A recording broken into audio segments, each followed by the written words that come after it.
আসসালামু আলাইকুম। আলহামদুলিল্লাহ অনেক দিন পরে ভিডিও নিয়ে আসলাম আপনাদের মাঝে। এটা হচ্ছে চন্দনপুরা থেকে পাঁচলাইশ উৎসবের এখানে নিয়ে আসলাম এক ভাইকে।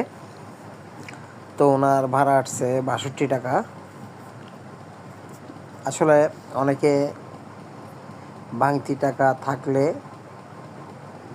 আপনার ভাড়া যা আসে তাই দিয়ে দেয়, অনেকে বাড়তি দেয়, অনেকে হয়তো না থাকলে নিই না। তো আমি ওনাকে বলছিলাম যে ভাইয়া ঠিক আছে আপনি ৬০ টাকা দেন, ২ টাকা দিতে হবে। উনি বলছে না ভাইয়া আমার থেকে আছে ভাঙতি, আপনি নিয়ে যান। আমি বললাম ওকে ডান, ঠিক আছে। তো যেটা হচ্ছে অনেক ক্ষেত্রে ২ টাকা ৫ টাকা হয়তো প্যাসেঞ্জার আপনাকে বাড়তি দিবে, না হলে আপনি কম নিতে হবে। তো সবাই তো আর এক না, সবারটা বুঝতে হবে। তো উনি অন্য ধরনের ছিল, উনি আমাকে ২ টাকা, আমি বলছি লাগবে না থাক, বলছে না ভাইয়া নিয়ে যান। তো আমি নিয়ে নিলাম। তো যেটা হচ্ছে এখন ইদানিং রাস্তাঘাটের মধ্যে তেমন একটা ভাড়ার সুবিধা করতে পারতেছি না, তারপরেও আপনাদের দোয়ায় আসি। তো যেমনটা হয় আর কি, ইনকাম ৫০০, খরচ ৭০০।